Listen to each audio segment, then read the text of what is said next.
Olá, muito boa noite a você. Eu sou Adalberto Piotto e seja bem-vindo ao Cenário Econômico pela TV Brasil, com emissoras públicas de todo o país, diretamente dos estúdios da B3, no centro da cidade de São Paulo. Vamos aos destaques do programa de hoje com um recorde histórico do Ibovespa, aliás, 2 recordes. O Ibovespa hoje bateu um recorde e fechou acima de 88 mil pontos, ou seja, recorde de fechamento e também um recorde de negociações intraday, como se chama aqui na Bolsa, ou seja, de negociações durante o dia, em que a máxima foi acima dos 89 mil pontos. Aí tem uma condições do exterior que ajudam, mas também tem uma expectativa positiva do mercado em relação ao novo governo. O mercado não ficou imune à decisão hoje anunciada pelo presidente eleito Jair Bolsonaro, que teve a confirmação do juiz Sérgio Moro como novo ministro da Justiça. Isso tudo gerou, digamos, expectativa de um governo que será exitoso, na opinião dos investidores, neste momento. Alta de 3% na semana do caso do Ibovespa, 5 semanas de valorização seguidas no Ibovespa. Dólar encerrou a semana abaixo dos 3,70, 3,69, daqui a pouco a gente pega o valor. A produção industrial está longe ainda desse otimismo, os números são ainda de setembro, é verdade, quando a gente ainda tinha instabilidade eleitoral, ou seja, toda a especulação em torno de quem poderia vencer o primeiro turno, mas a produção industrial caiu em setembro, que mostra, digamos, naquele momento, o quanto que a instabilidade eleitoral atrapalhou o terceiro trimestre da indústria. E no estúdio, Rodrigo Caldas fala sobre blockchain, a tecnologia por trás da Bitcoin, a principal criptomoeda que temos hoje no mundo, que ontem completou 10 anos, nós falávamos disso aqui no Cenário Econômico, que já está no ar.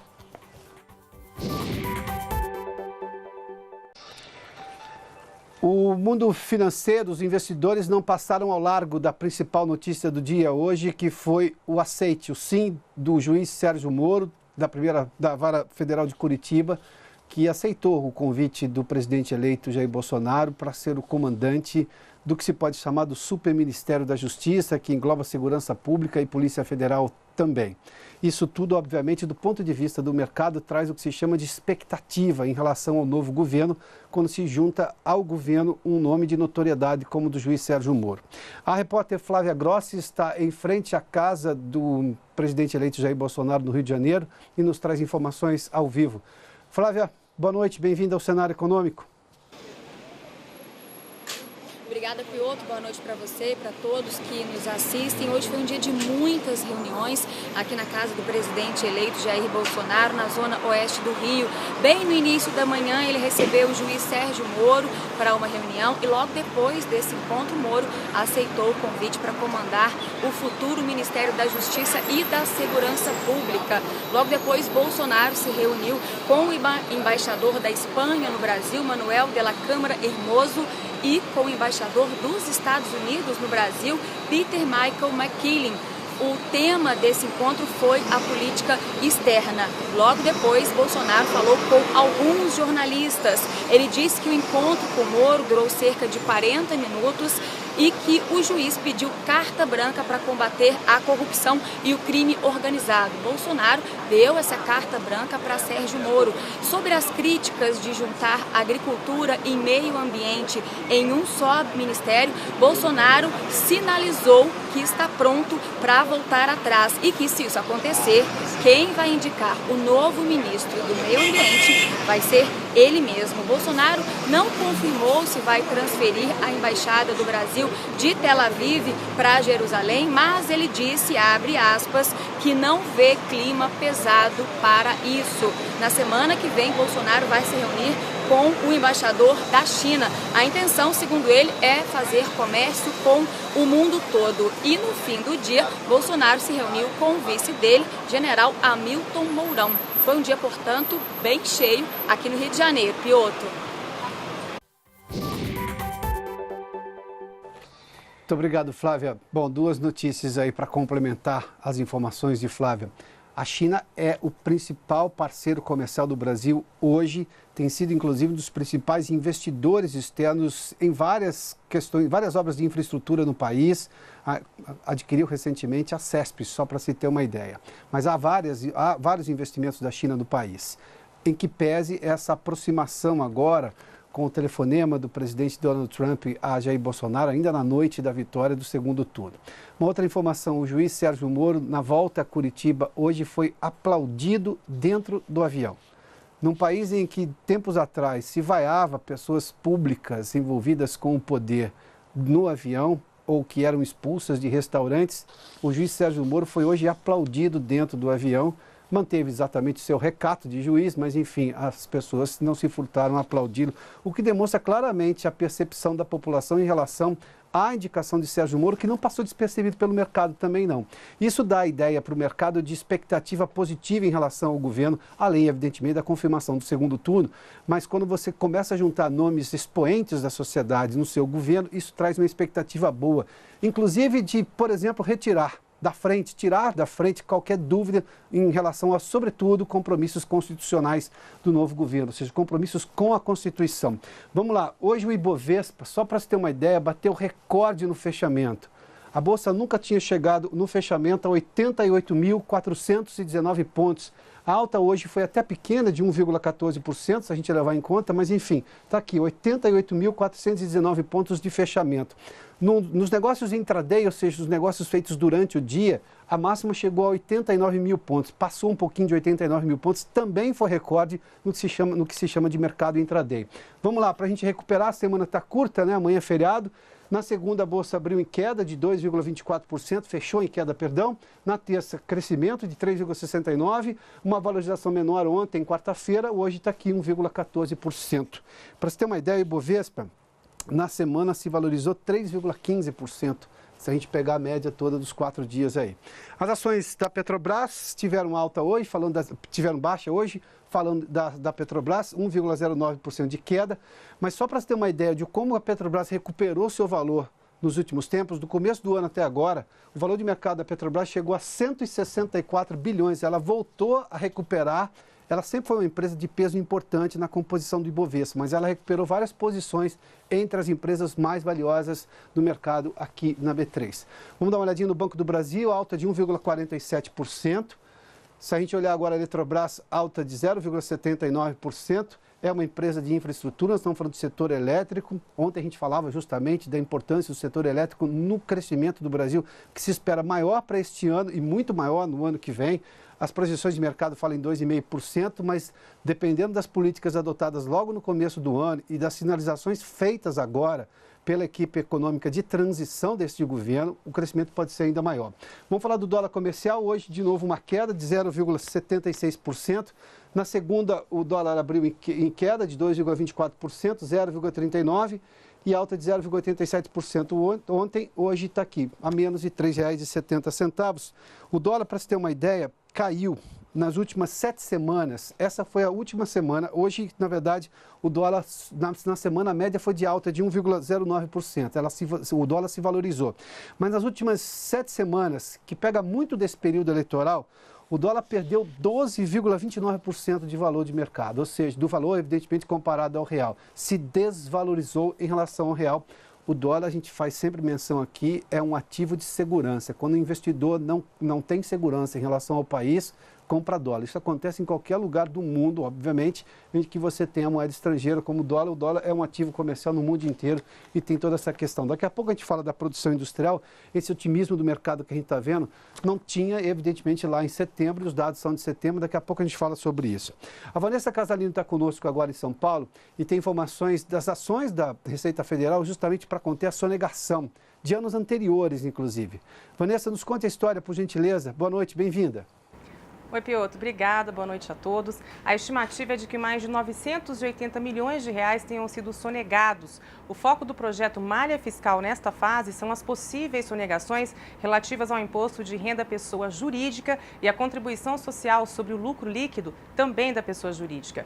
Os indícios surgiram com o cruzamento de informações eletrônicas. Cartas e e-mails já foram enviados às empresas pela Receita Federal alertando sobre eventuais inconsistências. A partir daí, a empresa notificada deve retificar as declarações e apurar os tributos decorrentes junto com os acréscimos legais. O prazo para essa retificação termina no dia 28 de dezembro. Mais de 8 mil contribuintes estão sendo alertados. As empresas que não forem e, apesar disso, identificarem erro na prestação de contas, podem e devem fazer a correção. Isso porque, em casos de inconsistências, as multas podem chegar a 225% do imposto devido. Pode haver ainda representação orientação ao Ministério Público Federal pela prática de crimes como a sonegação fiscal. Piotto. Muito obrigado, Vanessa. Vamos falar da produção industrial que teve um recuo importante agora no mês de setembro. O recuo no mês, o quarto, exatamente, perdão, em relação à indefinição eleitoral que tínhamos naquele momento. Vamos lá, até porque teve recuo também em agosto. Em setembro caiu 1,8%. Se a gente comparar com setembro de 2018 e 2017, o recuo é um pouco maior, de 2%, que naquele momento a gente ainda tinha uma recuperação econômica maior. Foi lá em setembro que a gente começou a projetar um crescimento de 3% da economia esse ano. Depois vieram solavancos tanto do período eleitoral, que era previsto, e também da alta dos juros nos Estados Unidos. Mas vamos lá. No ano, apesar disso tudo, no ano, a produção industrial tem alta, neste momento, acumulado de quase 2%, 1,9% para ser preciso. Nos últimos 12 meses, 2,7%. Isso demonstra claramente o quanto que ela perdeu, a economia perdeu o ímpeto agora, a produção industrial, nesse terceiro trimestre. Nós estamos falando de setembro, agosto também foi ruim, ou seja, a gente tem exatamente uma situação de perda de vitalidade. Se espera justamente que com o quadro eleitoral definido, com a política econômica começando a ser desenhada pela equipe de transição, e claro, o otimismo que melhora, a expectativa em relação ao próximo governo, com medidas mais liberais, para justamente trazer desenvolvimento mais rápido para o país, isso comece a mudar, inclusive agora no final do ano, para entrar 2019, ou seja, com a indústria um pouco mais revitalizada. Vamos dar uma olhadinha dos setores que tiveram queda importante. 16 dos 26 ramos pesquisados tiveram recuo, ou seja, caíram. Veículos, por exemplo, veículos caçambas, ou seja, queda de 5,1%, máquinas e equipamentos 10,3%, é uma queda importante porque quando a indústria de máquinas deixa de vender, quer dizer que as outras indústrias não estão investindo em maquinário justamente para produzir mais. Esse dado é extremamente importante. E o setor de bebidas, não estamos falando de consumo, caiu também supermercado, alimentos, um pouquinho menos, mas o setor de bebidas recuou quase 10%, 9,6%. Bom, hoje teve um leilão aqui da Rodovia de Integração Sul, aqui na B3, durante a manhã, e o ministro de Minas e Energia, Moreira Franco, disse que outros leilões de aeroportos e, sobretudo, da Ferrovia Norte-Sul ficarão para o próximo governo. Era para ser realizado agora, ainda até o mês de dezembro, mas teve um problema de prazo legal e, portanto, ficarão para o próximo governo. Acompanhe. O leilão, os dois, tanto do aeroportos quanto da Norte-Sul, das ferrovias, né, da ferrovia, eles serão realizados em função do critério dos 100 dias entre o lançamento do edital e a realização do leilão. Eles dois serão realizados no governo do presidente Jair Bolsonaro. Isso aí são estudos que já foram feitos. O Tribunal de Contas já vem avaliando tanto os aeroportos quanto a ferrovia há muito tempo. Quer dizer, eles estão suficientemente maduros. E eu acredito, pelas declarações que todos nós temos visto, que esta orientação de buscar trazer o capital privado para gerar investimentos, gerar crescimento e gerar emprego, é uma política que será certamente seguida no próximo governo.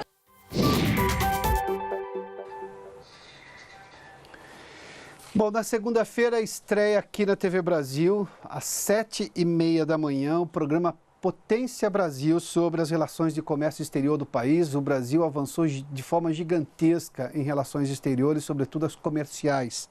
A jornalista Kátia Maranhão estará no comando do programa e ela está ao vivo agora na redação da TV Brasil em Brasília e conversa comigo. Kátia, bem-vinda à TV Brasil, sucesso com o novo programa e nos conte aí, nos antecipa um pouquinho do que será o Potência Brasil. Boa noite, bem-vinda. Boa noite, Piotto.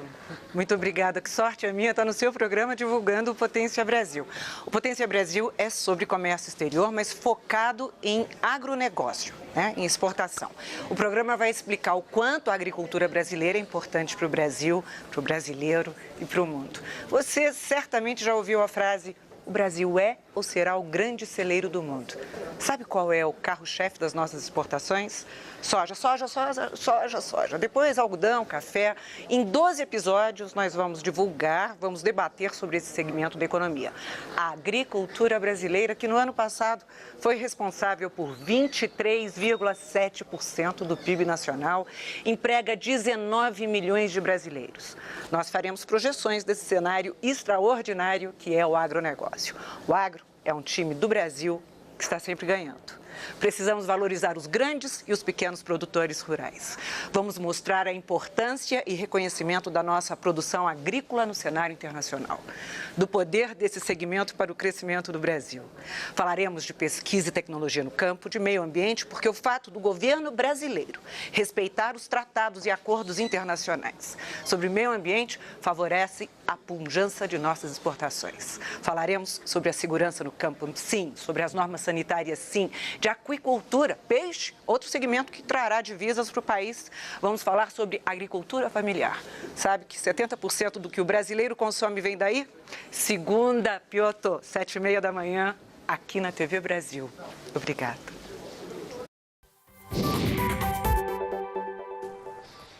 Será um prazer, privilégio nosso, Kátia. Você está conosco aqui na TV Brasil. Sucesso com o programa. O agronegócio é imprescindível. As pessoas precisam valorizar muito. O mundo inteiro adoraria ter o agronegócio brasileiro. Aliás, que foi projetado lá atrás, quando se começou a fazer pesquisa, por exemplo, para plantar soja em ambientes que não eram exatamente os de frio. O Centro-Oeste hoje é o maior produtor de soja.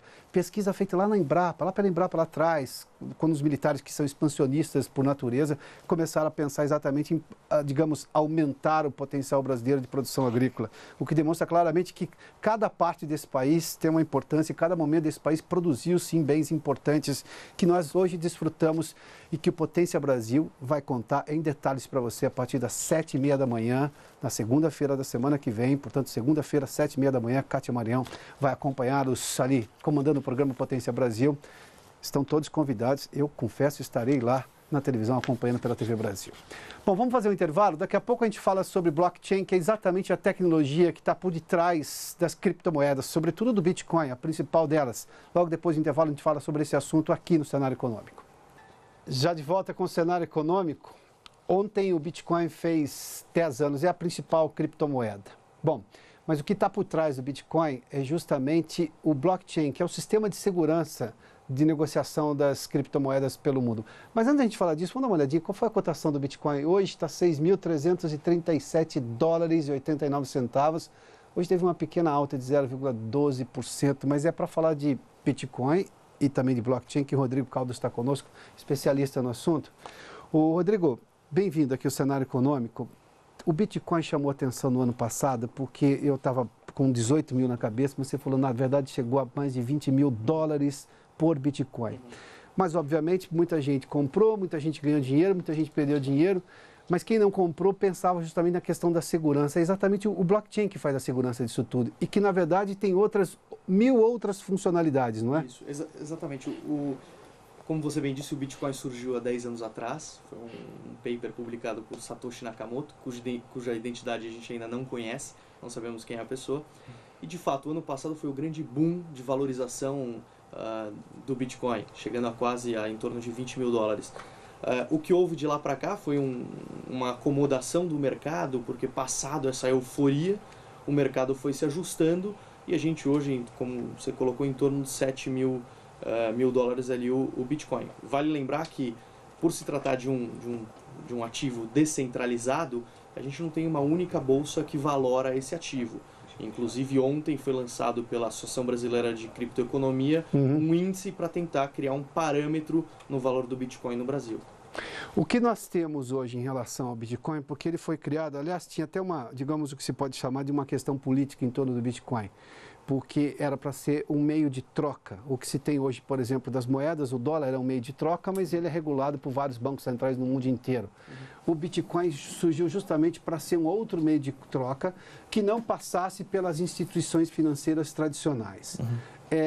Com esse valor próximo dos 7 mil e ele fica sempre oscilando ali, ele começa a cumprir essa funcionalidade. Quando ele virou ativo de especulação ano passado, não era, né? O Bitcoin, na verdade, por esse fato dele ter surgido como uma moeda não estatal, né, ainda não se tem uma definição ao certo de qual a natureza do Bitcoin. Alguns defendem que seria uma moeda, outros uma reserva de valor. Então, de fato, a ideia inicial surgiu do movimento cripto-anarquista de tentar criar uma moeda em alternativa justamente em protesto a 2008, quando teve o grande bolha ali do subprime nos Estados Unidos. Isso. Então ele surgiu como uma crítica ao sistema financeiro, no qual os governos a última grande crise econômica que vimos é de 2008 a 2009. Exatamente. Então ele surgiu e o curioso é que o primeiro Bitcoin gerado, que começou a rodar em janeiro de 2009, alguns meses depois da publicação do paper, ele veio registrado nele ali a notícia do dia do jornal, se não me engano, do Times, que era o aporte de recursos por parte do governo inglês num banco para salvar em relação àqueles problemas financeiros ocorridos. O que demonstra claramente a conotação política que tinha do Satoshi Nakamoto. Satoshi Nakamoto, Isso. que ninguém sabe se é uma pessoa, se é um grupo de pessoas, se esse é realmente o nome e tudo mais. Isso. Mas vamos falar de todas as outras utilidades que tem essa tecnologia do blockchain, porque ela pode ser usada por uma série de outras coisas. E ela, até o momento, ela se provou, digamos, imune a ataque hacker, é isso? Exato. O blockchain é a rede que dá sustentação ao Bitcoin. Ela é uma rede descentralizada. O que significa isso? Não tem uma única entidade que controla ali a rede como um todo. E ao longo do tempo, ela surgiu para rodar o Bitcoin. Ao longo do tempo, foi se percebendo que ela poderia ser utilizada para várias outras finalidades. Hoje, o principal setor que a gente tem utilizando ou estudando a implementação é justamente o setor financeiro. Então, bolsas de valores como a Bolsa de Nova York, Bolsa da Austrália, já estão utilizando em forma de teste a tecnologia blockchain para fazer liquidação das operações, o que permitiria a bolsa rodar num sistema de 24 horas, o que a gente não tem esse sistema atualmente em razão da necessidade de convalidação das transações realizadas ao longo do dia. Ou seja, uma vez que a gente tem a implementação disso, com todos os protocolos que imagino que as bolsas têm, não é diferente, não poderia ser diferente também, a gente poderia ter uma bolsa negociando 24 horas dia? Sem dúvida. Se pensarmos, o Bitcoin é um ativo que ele já é negociado desde 2009, 24 horas por dia, 365 dias do ano, sem nunca ter parado. Então, a tecnologia já se mostrou esse valor, esse potencial. E, inclusive, por ser uma rede aberta, eu consigo fazer a verificação das transações ali em tempo real. Usaremos o presente agora. A Bolsa, neste momento, opera X. Ou a Bolsa da China não vai fechar nunca mais para nós, então. Pois é. A Bolsa, é uma possibilidade. As bolsas asiáticas fecharam é uma frase que está, digamos, com os dias contados. Pois é, mas é algo que está sendo estudado. Mas qual seria o impacto disso no mercado econômico? Não sei. Então, isso é a grande sacada. A tecnologia, ela já permite.